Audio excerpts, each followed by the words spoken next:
All right, well, like I said, thank you very much for joining us.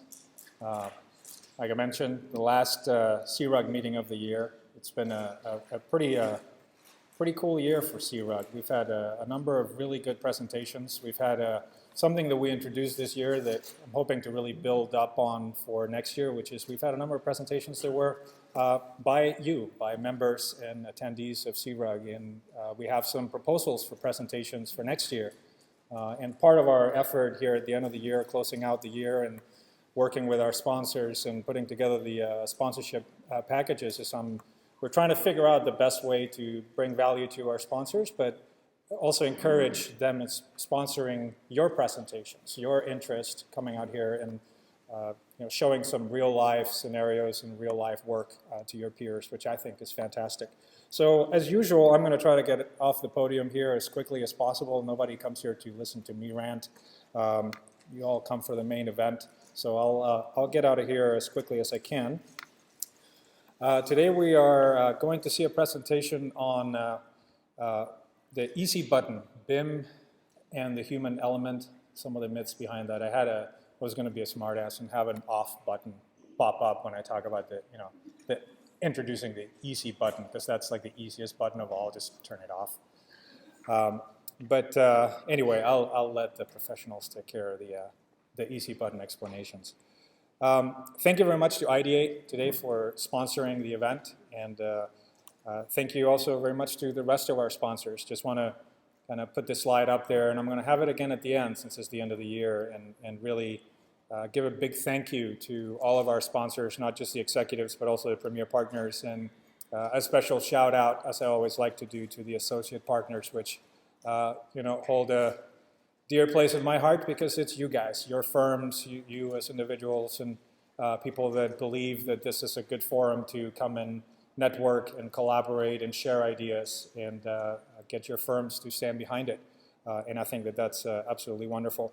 But the big players, as always, our Autodesk partners in town, PPI, Imaginate, Ideate, and Pacificat. Thank you very much, you guys, for being involved this year, as you have been for so many years. We really appreciate it.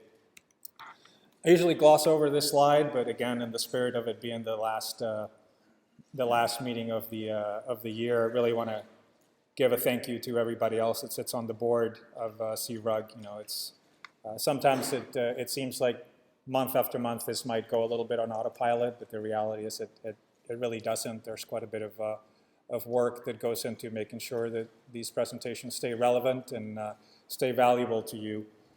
We've got a great partnership with the library, which makes things very easy and means that we can have this wonderful venue month after month, and we really appreciate that. But to the people that helped me put these meetings together, really thank you. I got a couple of announcements sort of aside from today's meeting. Just again, as a service to our sponsors, we have some a space for upcoming announcements, and Pacificat, one of our executive sponsors, asked me to promote the fact that they have an open house tonight for their 1-year anniversary in Seattle. There's a little bit of information up there. If you're interested, you can always go to pacificat.com and check it out. As well as they have a BIM and beer event coming up at, I believe, Hail Sales Brewery, which makes good beer, so that might be fun. And of course, I couldn't, it wouldn't be this time of year if we didn't mention the fact that AU is coming up, but of course, if you haven't signed up by now, probably going to be, learning about Inventor API or something like that if you look for courses to sign up to right now.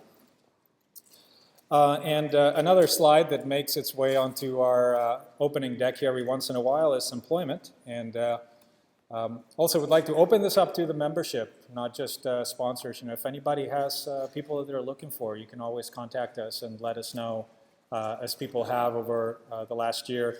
And right now there's a job that just went open on the McKinstry site for a Revit MEP modeler. So they asked me to put the information up there, and you can contact Kelsey directly at the phone number up there, or just check out the career section of the McKinstry site, and I believe that they just went live with that posting. So, it's an active economy in our area right now, a lot of work out there, luckily. So this is always a good venue for promoting that.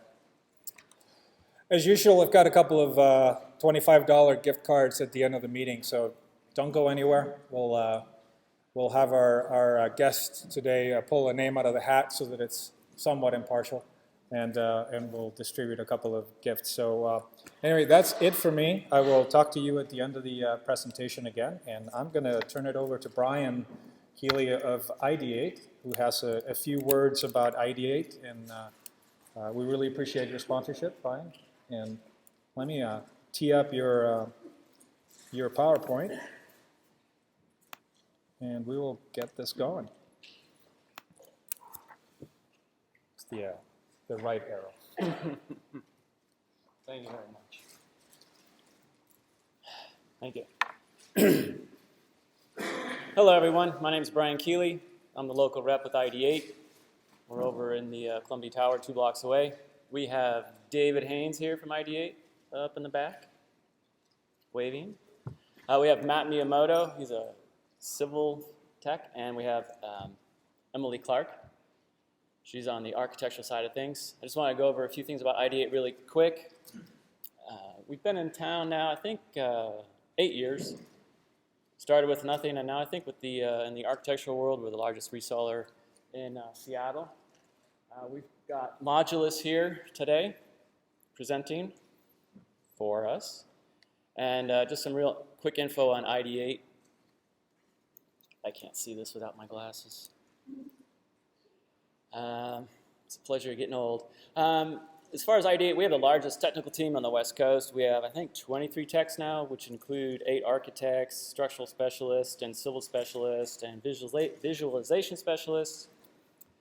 Our training center is right in Columbia Tower. We also have web-based training for Revit and actually most Autodesk software. We have 2 full-time tech people handling all our cases in-house, so we're very strong in the tech support.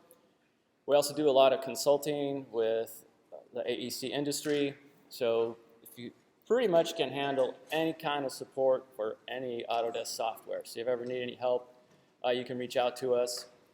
And then also we can help you deal with Autodesk and all their idiosyncrasies and all the changes that are going on right now.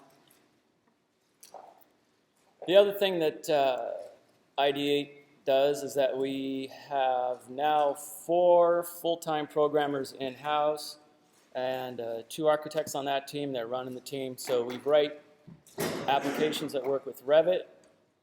We've had BIMLink and Explorer out for a while. They've both just had a bunch of upgrades, and now we've brought out Ideate Sticky.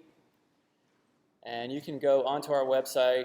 There's a lot of information on the website, a lot of videos. They're all divided up onto different uses for like a BIM manager, or just, it's all divided out. It's very easy. And just check those out. It's very popular software. We're selling it around the world. Explorer for Revit was voted a top 10 app at AU last year. So if you have any questions about that, let us know. And we also work with our clients who are on our work with us on the development. They give us ideas, and we work with people on that. So if you're using Revit, check out our website. And then beyond that, we have our blog and YouTube, and Twitter, things that we find important, we post those, so you can just follow us and hopefully learn something new. So I think that's it for me. How's that? Thanks, Brian. So I'll just switch it over here. So we've got Modulus Consulting presenting today. We've got Jenn Thomas and Sara Troy. Did I get it right? And I've actually seen Modulus present at the AGC BIM Forum, which those of you that have been around know that that's a particularly favorite event of mine. So I think we're in for a pretty good presentation. So please welcome Jenn and Sara.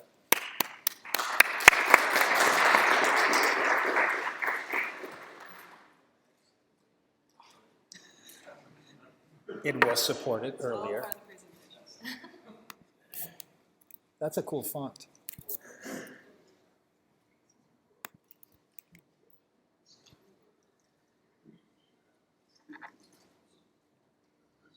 There we go. Okay.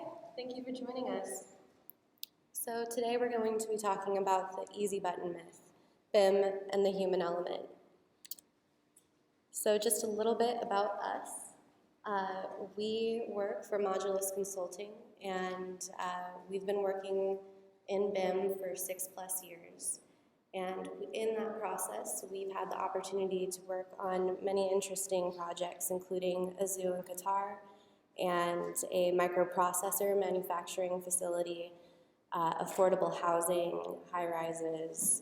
And in that process, we've actually helped many subcontractors, designers, and GCs make the transition to BIM.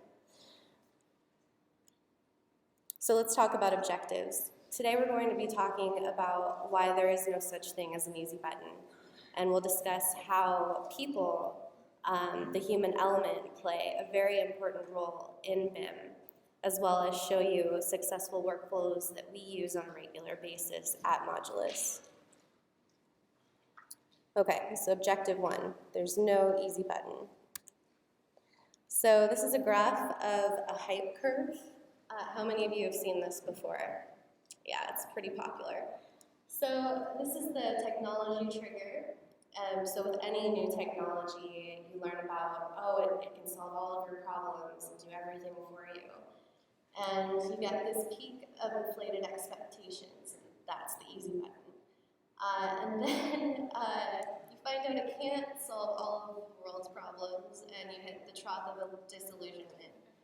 And in the process of doing that, you figure out what the tool can actually do, and that's when you actually start being productive.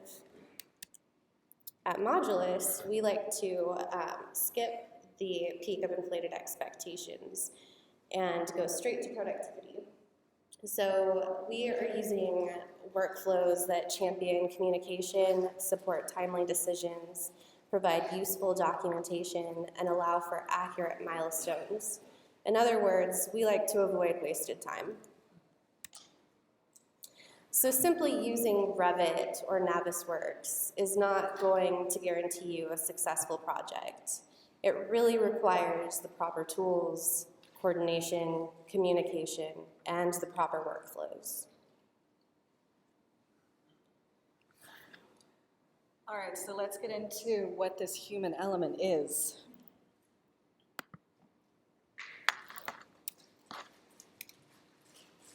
Did I not click right?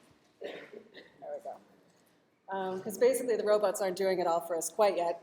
We've got a couple decades until that happens. But this is what we're talking about. We're talking about communication, decision-making, documentation, and milestones. We feel it's these 4 that make or break a successful project. It's not if you're in BIM, it's not if you're in AutoCAD, or you're using Navis. You need to have these 4 things in place in order for your project to be successful. And I'm a child of the 90s, so I've heard it often before. I haven't drunk the Kool-Aid yet, which is a lot from subcontractors who are new to BIM, and they haven't quite been convinced of all its problem-saving abilities. And I understand, because there are some issues that still are happening. BIM does not save you from a client changing the roof design at the last seconds. And it can cause a further problem when you are in coordination meetings and your BIM-savvy intern is in the meeting, but you, the expert, cannot be in that meeting. And it is that lack of expertise that a lot of time causes coordination meetings to be not as successful as they should be. But there are the good things that I need to highlight. The fact that, the top one, that because you have these computer-savvy kids coming into the workforce and they get to pair up with people who have been in the industry for many decades, you get that transfer of knowledge, and you're in an environment where you can see things in 3D, and how valuable that is to see things in 3D and to tell everybody what your intent is for the design. Contractors are also the the winners in BIM. They've completely taken the BIM project and made it almost industry standard. They're getting pretty close. It was originally advertised for architects, and it's contractors who have seen the biggest ROI in doing that. And what they've seen is less downtime for their projects because coordination is now happening months before ground break. And they're also seeing less material because you're no longer installing a duct and realizing way down the road that you're hitting conduit. So let's talk about proper coordination and communication. In other words, let's get smart. So we use many different tools at Modulus for coordination and communication, and Navisworks is one of them. We're using Bluebeam Review, which is becoming an industry standard, or technically already is. And because we do a lot of projects remotely, we are using Join Me and GoToMeeting daily when we're working with our clients. And I've included the snipping tool. I'm pretty sure you all know what the snipping tool is. Can I get a raise of hands? Okay, yeah, so everybody knows what the snipping tool is. But I tend to think it's underutilized, and it's a great visualization tool that we use in our emails constantly when we're working with subcontractors on our projects. So in this particular example, we were working remotely on Bay Meadows Station 4. We'll give a little blurb on that project down the road. But this, our client was looking at an older file, and I knew immediately that he was looking at that older file. And he said, oh, the conduit's gone, what are we gonna do? And so while I was on the phone with him, I opened up our glue model. That's where everything was stored. And I also opened up my Revit model. I took these 2 snapshots, and within 6 minutes, he knew everything was fine and that we could continue on. So I really like to stress visualization in emails because I tend to think it gets the job done a lot quicker. Okay, so let's talk about workflows. How often does this happen to you on one of your projects? You have this great idea and you think it's going to run very smoothly, and then all of a sudden things start to go wrong. This is something that is just part of the equation, and we've developed quite a few workflows to avoid all of these obstacles. So today we're going to be talking about the Nike Headquarters, which is a $150 million project in Beaverton, Oregon. And we'll use a workflow for Revit with that project. And we're also going to be talking about Genentech Building 47 and some tips and tricks on how to use Bluebeam Review effectively. And on Bay Meadows Station 4, we have a slide on Navisworks. How many of you are using Navisworks on a regular basis? Okay, all right. So that looks like less than half, so that's a good thing for our presentation anyway. And then BioMarin Headquarters is a research and development laboratory in San Rafael, and we'll go into glue a little bit, and just to get a sense of the audience, how many of you are using glue?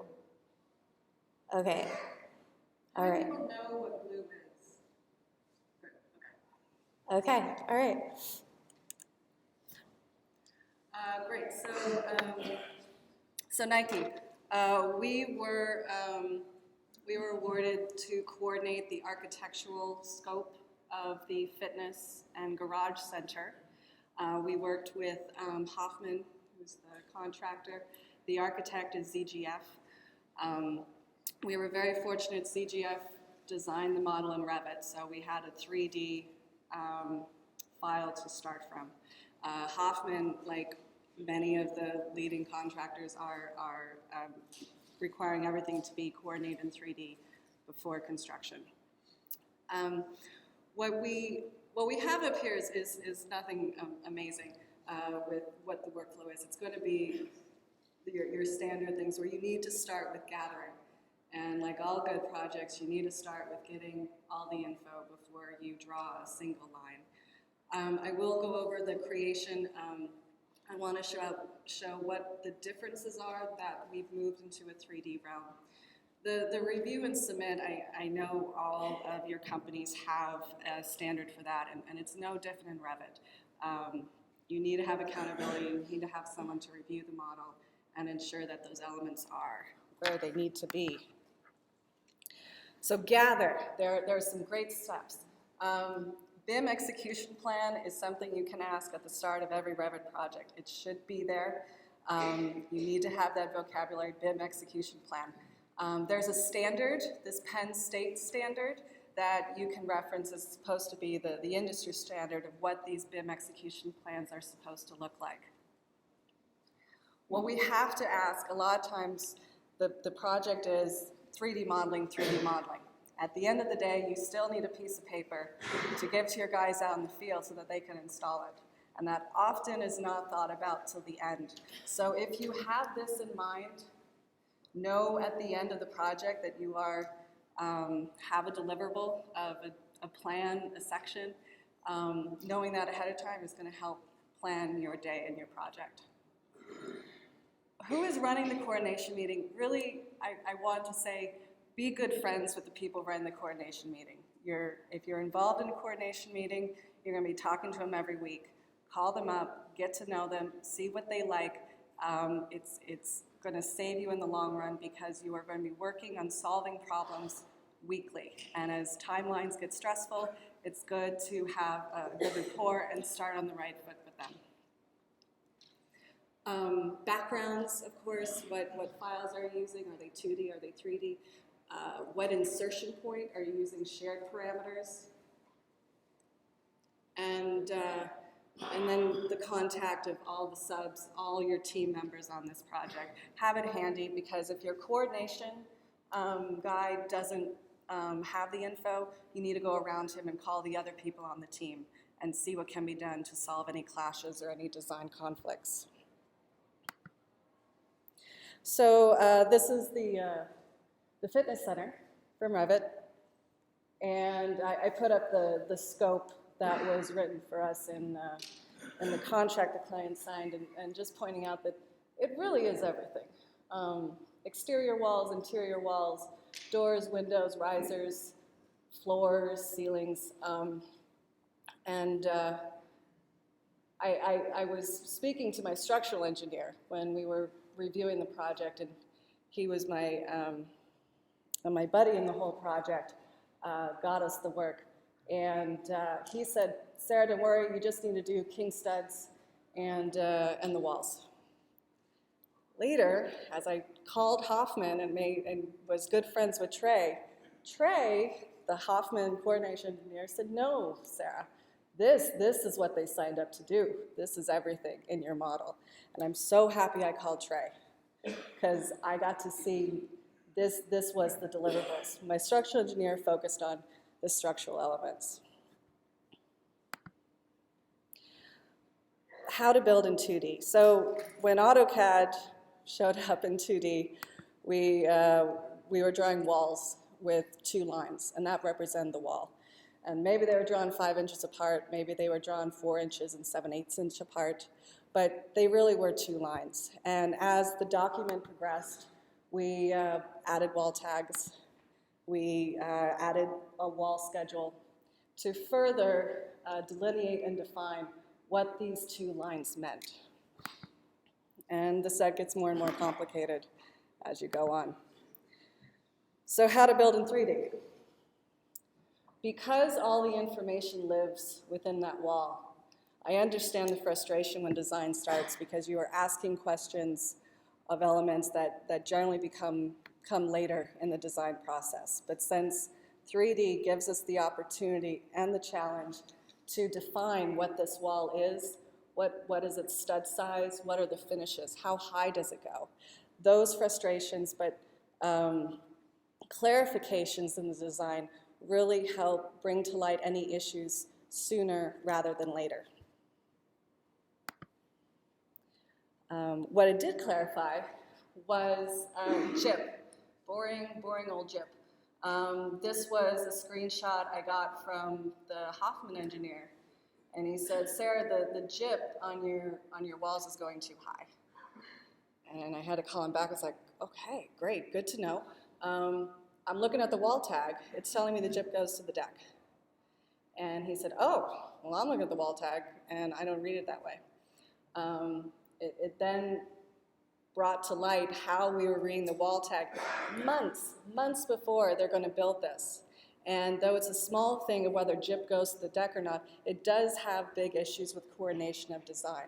So this small exercise allowed us to clarify with CGF what they meant by their wall tags, and it worked out. I was right, by the way. I don't know if that matters, but my JIP was okay. So Genentech is a great project to highlight Bluebeam. Everyone, I'm sure, knows what Bluebeam is. It's just an electronic version of all your review processes I'm sure you have in your offices, where you print out a piece of paper, you give it to your superior, they redline it, they give it back to you, you highlight it in yellow, you get it all checked out. Bluebeam just allows you to do it digitally. And there's some perks to that. One being you get the paper trail of how the project went, and that is invaluable at the end of the day when people are calling with, why did it take so long to do the yada yada? It also helps for your coworkers who may have less than stellar lettering and handwriting. And also what I love is I can make comments, realize as I'm going through the sheets that I can tweak this comment here, and it's all digital. So that's pretty basic.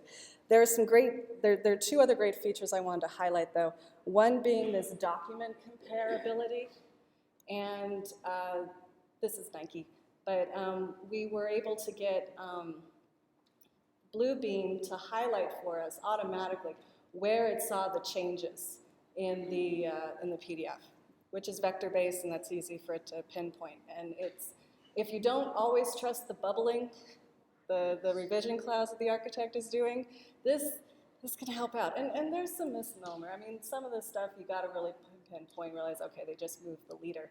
But it's a quick way to get a good idea of what the changes are for the set.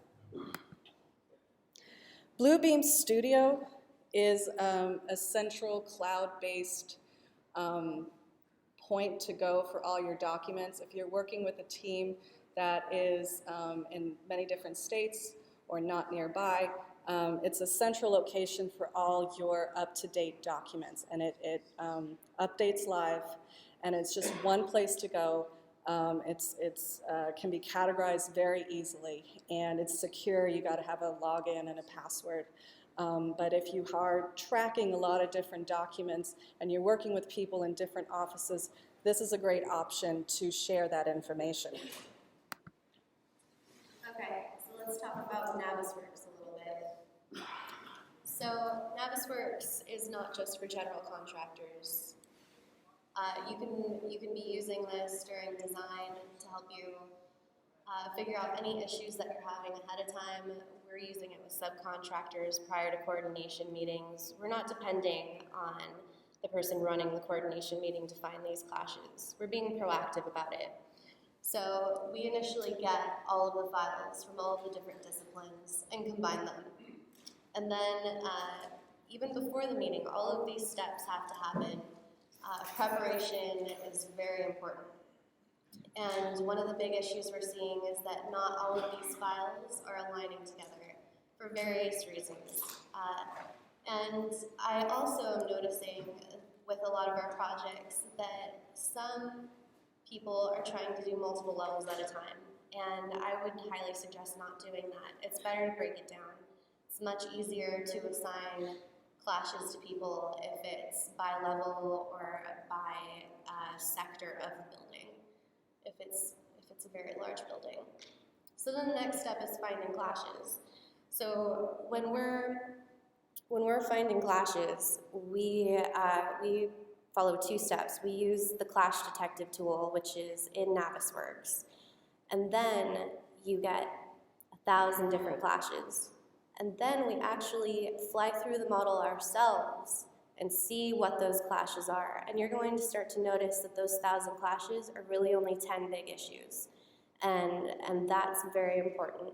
So we like to group all of them together into similar clashes so that we're not wasting everybody's time during the coordination meeting. And while we're doing that, we're also getting the visualizations with the viewpoints. And after that, we are logging the clashes. We've got the dates of when the clash was found, the dates of when the clash was resolved, and typically the person running the coordination meeting is handling that. So, and that can be done in various ways. You can do it in Navisworks, you can do it with an Excel document. It just depends on what you're most comfortable with. And I can't stress this enough. Do not update the model until you've gone through the coordination meeting.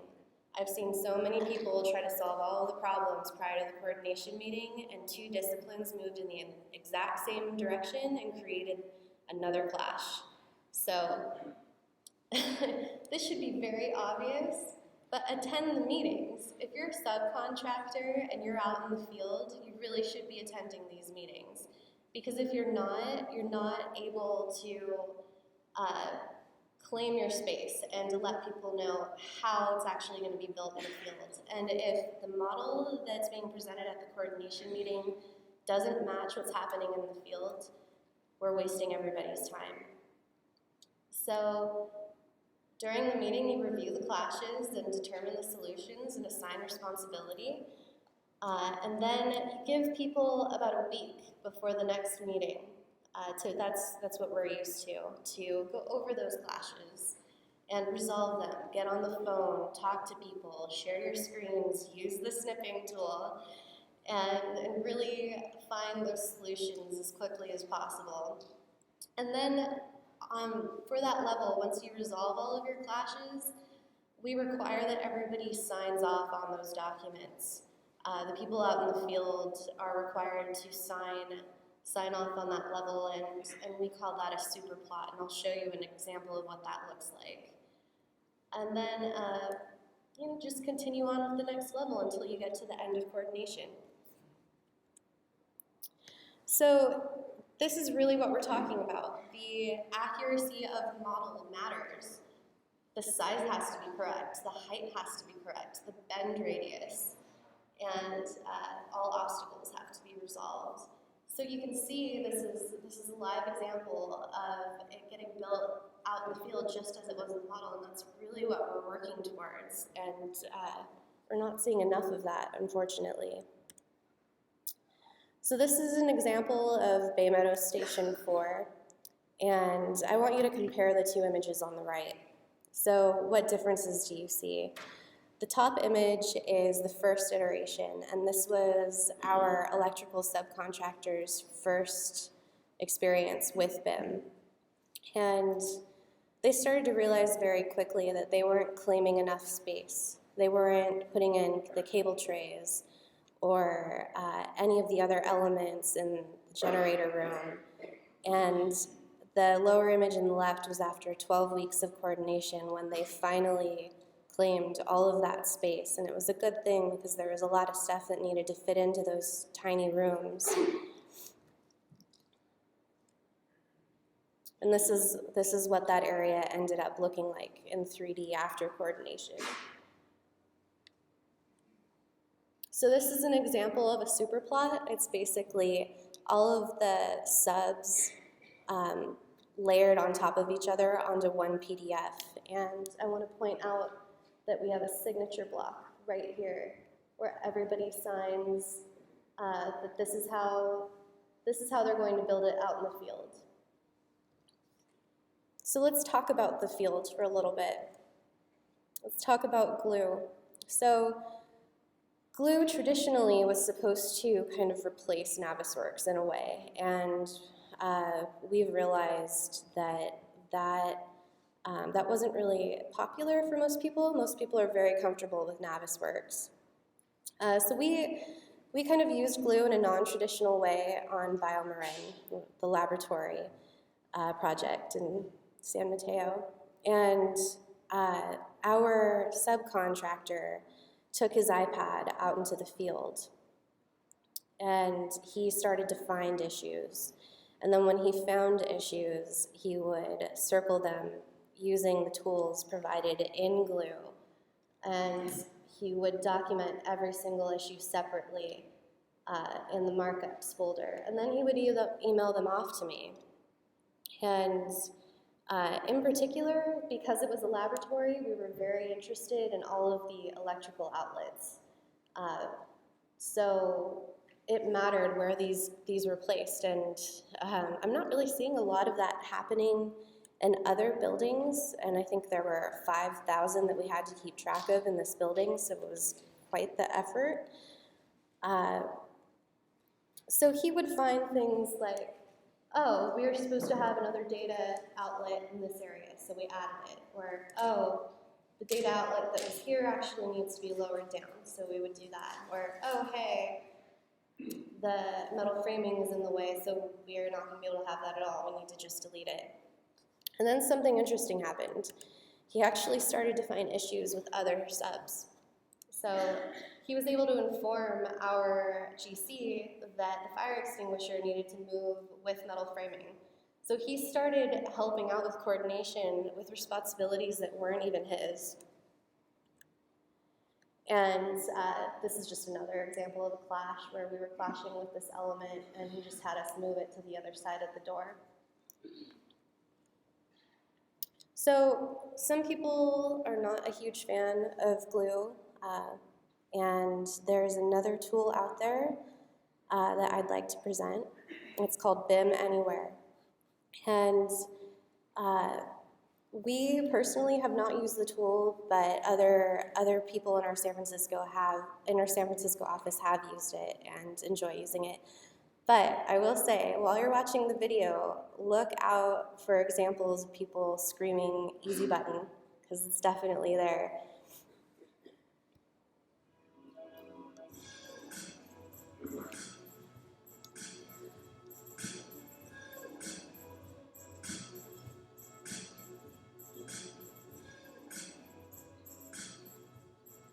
Most folks see BIM as 3D models, but real BIM is more about the information and how you use that information to support the DC processes.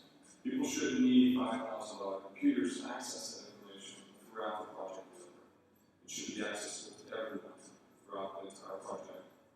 And doing so helps mitigate the risk for the entire team, streamline the workflow, shortens time schedules, reduces costs, and helps improve the overall quality. Really a piece of cake. It takes very little training. It's right in using the models. You get instant access to the BIM model. You bring it right up to the field when you have an issue. When it out to the subcontractor, it'll immediately show you where issues that could have been resolved in the model were not. Accessing the model is a piece of cake. You just walk up and scan it, and it's that easy. You better walk into the office and look at all the stuff, asking the BIM guys and everything else. Way easy. Nowadays, it takes a little longer. You gotta go back to the office, you gotta open up the model. After you set up a meeting, so you're setting up 2 meetings, whereas with this, you can resolve it into 1 meeting. Just like we've been doing for years. You know, you look up there and you see what you think is missing, you talk to the foreman, you go back to the office, see what your plans, you check your BIM model, and then you come back out. See how the film on the model, this makes a huge difference. See exactly what we got. The framing, you know exactly what we got to do to talk to the framers to get their kickers in the right spot, to get their lockups in the right spot. You can see where the hangers need to go, you see what's missing, instead of falling, dead hooks, or blue hangers, or whatever. That's going to go up the small pipe. You can look at your model right and see exactly what it is.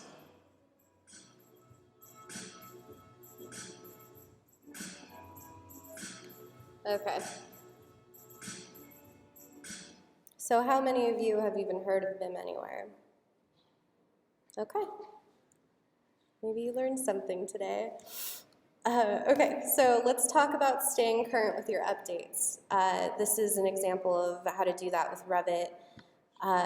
Revit 2016 just came out with a new update a couple of weeks ago, and one of our coworkers in our office in Portland made a video that describes what it can do, but I'll just run down the list. So global parameters is a pretty big one, and the view filter has also changed a little bit, and you'll also see the view underlay and orientation improvements, as well as mechanical design enhancements.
Okay, and if you want more information on that, Autodesk has some really great YouTube videos.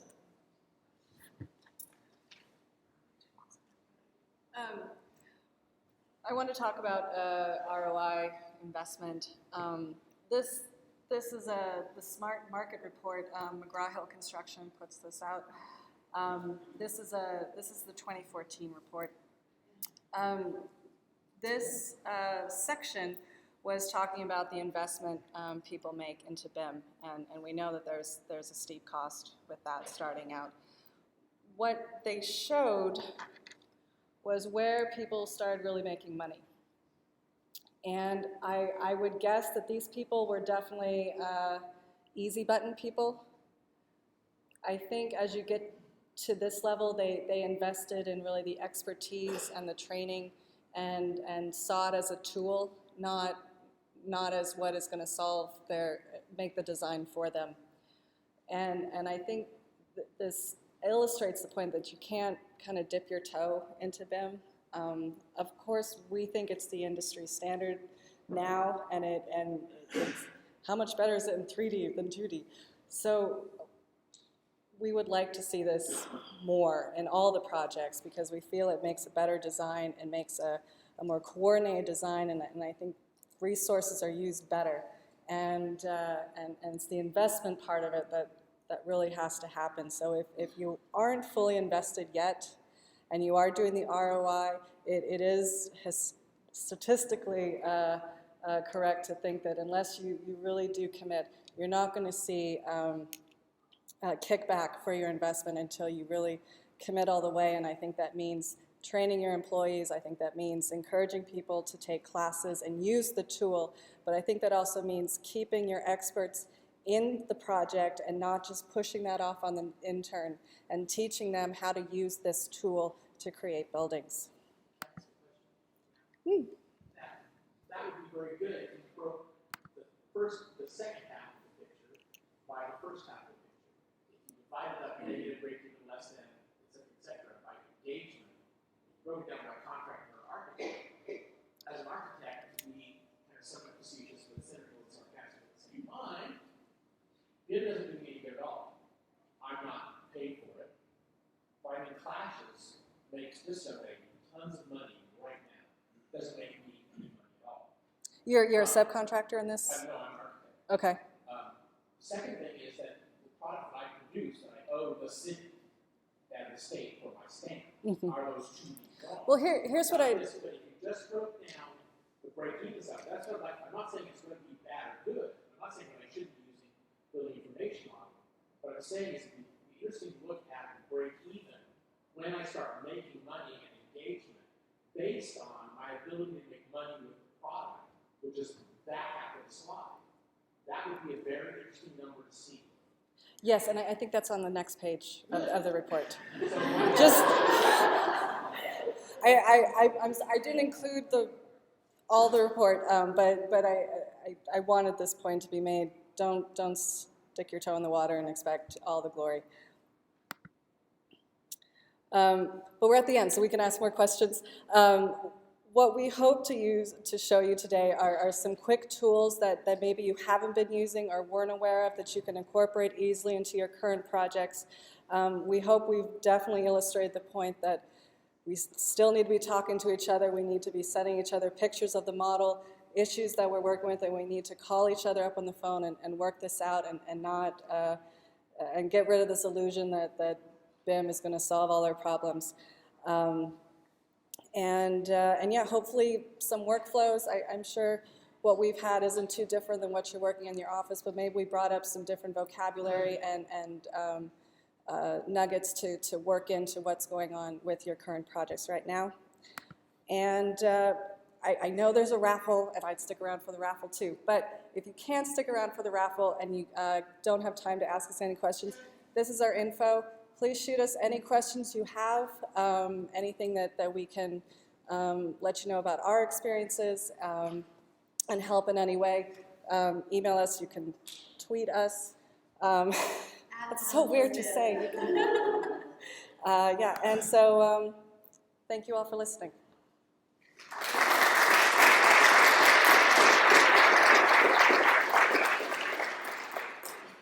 So are there questions?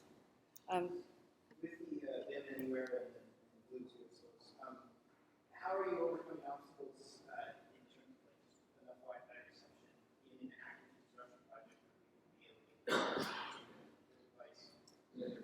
Right. Well, if they don't have the access at the site, they would have to go back to their office, but the tool still works without an internet connection. So they can take a picture of the tag. Right. And see the live model. Yeah, that I think locates them where they are in the building and brings them into a 3D view of the space. I think all that information can be saved, and your point about the Wi-Fi may be a little scattered during a construction site, and they would have to go closer to the source. Temporary lighting. Run temporary lighting. Run temporary Wi-Fi repeaters. These are the things you need to know about your tools to make them work correctly. They didn't bring up Wi-Fi connection in that commercial at all. Yeah. Was there? Yes. So how do you, I agree with everything you said to the extent that if everybody followed this workflow as outlined, there would be less problems in some of these projects that we're working on. But the challenge is how do you address issues of accountability? You have architects, engineers, you have general contractors who love to pour concrete at the schedule. You have the subcontractors, some who have been doing BIM coordination for years, some who are just new to the process. You have whoever it is that was deemed the lead coordinator for the project. And you have all these players, and then there's this issue of accountability. If one of those players, and some of those players hold bigger sticks than others, are not performing as outlined or as requested, and then the whole project seems to kind of tank, how do you hold those people accountable to what's outlined? That was really what the BIM execution plan was meant to do. And we are starting to see that not a lot of people are actually doing that, assigning those tasks appropriately, creating that sense of responsibility. And in that regard, you're right. The accountability is a huge problem in this industry right now, and it really comes back to communication and collaboration, being able to work together. Yep. I discovered, as I'm getting back into regular architecture, is that the BIM execution plan, not all of them, I'm sure yours is perfect, but a lot of them are very technical. We will name views this way, we will do this, all wonderfully technical, but it doesn't deal with the partnering aspect, which you're alluding to. Back in the old days before we just barely had CAD, we had partnering meetings where we would have scenarios of conflicts. Yeah. And if you can't handle it at the site super level, where does it go? Between the architect, when you get the principals involved, when you eventually get the contract signatories involved to solve an issue. And we had all-day partnering sections where you work through, and what if such and such happens? And it was like, oh no, it's going to cost money. Who does it go to? How do you document it? How do you move it up level to get it resolved as soon as possible, to de-escalate? And part of that process was not just who to talk to, but engaging in a trust exercise. Right. Because without that trust exercise, no matter how well you've written a BIM execution plan, you don't have anything. Right. And so that's the Well, other half it's of a the tool. execution plan, is the partnering trust exercise. I hate to think about falling backwards in each other's arms, singing Kumbaya kind of thing. But without a great deal of that kind of effort, you can't get the tech side of the execution plan. Right, it's the human element. It really is the people that are making this happen and taking accountability for yourself and your work. Were you going to add something? Right off the bat, I wanted to say talk to the contractor, because they're the one running the coordination meetings. Most likely. If you're at that phase. What? So historically, you've got the architect and the contractor butting heads with our owner client in the middle, and both parties are supposed to represent the client's best interest. And the fact that you're doing 3D coordination doesn't change that conflict and that partnership that needs to happen during the project. And to be specific about what could help with accountability with the paper trail is take screenshots, have pictures. The reporting you need to do to help define what the problems are is not something that should be underestimated. It does take a lot of work to cover your butt on those projects. It does help, and at the end of the day, making sure that you're accountable is the best that you can do. There's no way to make someone else do their job better, but there is a way to document how you've done and what your understanding of the projects are. And snipping tool. Snipping tool. I think Peter, the principal of our company, wanted to add something.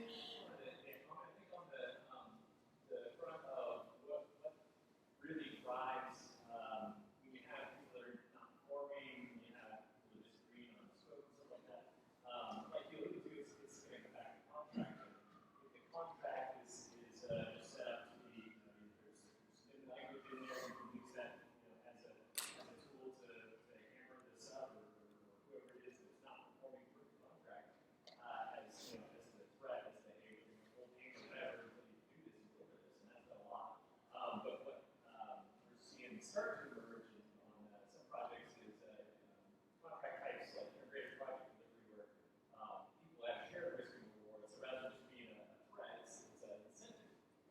You work together and you find these problems and solve them, not just to better your own return on investment or your own profitability on projects, but you're sharing the profitability with other players. And the architect and the contractor share the risk and reward, and they're incentivized to work together to solve the problem. So contracts have a lot to do with motivation to be able to work together on these things. Thank you, Peter. He's in the trenches all the time. He's running coordination meetings, so he architects that daily. Yeah, how many different types of BIM execution plans do you guys have? Well, we're given those depending on the project. Hoffman had a great one. I thought it was very clearly defined. It not just had the naming of my files, but also talked holistically about what the partnerships were between the individual players. And in connection with the BIM execution plan, we called each other and we talked about it, not just what was written on paper, but our interpretation of what was written on paper. And that small little exercise was invaluable. So we don't have different BIM execution plans. We like the Penn State execution plan. The BIM kickoff meeting, I think that's really what you were talking about. And that really has to happen too, where you get everybody in the same room to just assign those responsibilities. You can't assume everybody's reading the document, unfortunately. Your bosses. Yeah. Yep. I want to bring up the BIM, the kickoff meeting. You can't have too many. Usually there's one for the project, but we usually then get split up into smaller teams. And it's those smaller team BIM kickoff meetings that you really can get into the grit of it and say, you're doing walls. Okay. To what level? What is that wall? What are my deliverables? And you're doing ceilings or the conduit. It's those smaller meetings you can then get into the nitty-gritty of it. And I think that's helpful because we all go back to our computers by ourselves, and we got to build it in 3D, and we need the team. And 4.2 on the execution side is that I'd say guys sort of this long, huge document that covers a lot of ground, but specific projects you have to customize with execution plans that make sense for those projects. So, a hospital doesn't need, or it's going to have a totally different looking big execution plan from, a townhouse. So just kind of keep in mind when you put together an execution plan, it's got to make sense for what's built. I'm assuming a lot of times, by the time you're brought onto the project, the architect already has a pretty well-developed Revit model, for example. But it's not geared towards the type of information that you're carrying through construction, routing conduits and stuff. So when do you spend actually reworking that model or doing it again from scratch? Is that your setup? Because as an architect, I don't see it at that stage. The ZGF model I inherited was fantastic, but they built it to make CDs. They did not build it to coordinate with all the new structural, new mechanical. It's not worth the investment. So there was all the elements I had to further define to meet the details, the standard details that they had. That was part of the coordination process. We work with a lot of subcontractors, a lot of electrical, mechanical and plumbing, and their work is still in 2D. So it's often we're looking at plans, recreating the 2D plans in the 3D world. And if you remember the slide about the conduit, and we're asking what's the difference here with the radius, the size. Their drawings are schematic. A lot of them are just single line drawings, and we're bringing it into the 3D world. And so that's a lot of calls back and forth, recreating all of it. I would imagine the effort's similar, us making it in 3D to them designing it in 2D. But then the further coordination that happens pre-construction is probably an even added effort on top of that to make all these things dance correctly with structural and mechanical. But then we got into situations where the building is already being built and we're a week away from building the roof and there's a roof redesign. So that's also an issue that we have to tackle head on sometimes, depending on the situation. Who do you want to call in next? I don't know. Yeah. So I'm a CAD user, primarily teaching into Revit, and I'm used to national CAD standards, rigid layer naming conventions, etc. Is there something developed for Revit for data management, naming your views, naming your sheets, family naming, etc.? Is there a standard or some sort of thing developed for that? Because I run into a lot of files that I open that are so different that it's hard to find things. Yes, the project browser can be set up a million different ways, and each office has their own standards of naming. My advice, there is no, I'm aware of, this is what you should call an elevation, this is what you should call your details. I'm not aware of any document from Autodesk or anybody that has that. What we go to is the simplest, the better. Not a lot of dashes, not a just to keep it as simple as possible, which is a difficult thing. It's difficult to keep things simple. But if your issue with how to name it and so forth, that documentation does not exist, and I know. Well, it does, but not people don't follow it. That's the problem.